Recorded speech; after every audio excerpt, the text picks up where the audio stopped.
शिवाई चौकातून मी आपला मच्छी मार्केट या रस्त्याने येत असताना 2 सेकंदासाठी मी साईडला गाडी उभी केली।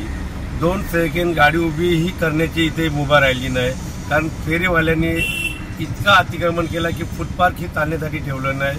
आता फुटपाथच्या खालीही त्या लोकांनी अतिक्रमण करून आपले जे काही व्यवसायाचे आहेत ते रस्त्यावरती लावलेले आहेत आणि जर कोणी गाडी पार्क केली तर हे लोक शिवीगालीवरती येतात, मारहाणीवरती येतात। मी 2 सेकंद गाडी उभी केली तर हे लोक आजूबाजूचे सर्व फेरीवाले मिळून तिथे दादागिरी करतात व आले कोणालाही मारायची भाषा करतात। आता जर मी गाडीतून उतरलो असतो तर ह्या लोकांची हातापाई झाली असती व मारहाण झालं असतं। तर आम्ही जनतेने किंवा जे काय याच्याने टॅक्स भरतो ते या फेरीवाल्यांसाठी भरतो का, की यांनी फुटपाथची हे करायचे करायचे आणि रस्त्यावरती यांनी येऊन धंदे लावायचे? मग आम्ही का टॅक्स यांच्यासाठी भरतो का?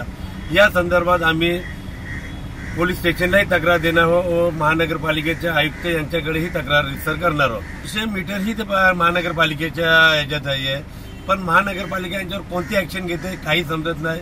शिवाजी चौक पासून तर रस्त्यावर येणाऱ्या पूर्ण रस्ता हा फुटपाथवरती रस्त्यावरती माल ठेवलेला असतो व तिथे लोक धंदा करत असतात। काय नाव तुमचं? प्रमोद शेलके। शिवाजी चौक फेरीवाला परिसरामध्ये माझ्या फेरीवाला पथकामार्फत दैनंदिन कारवाई सुरू असते।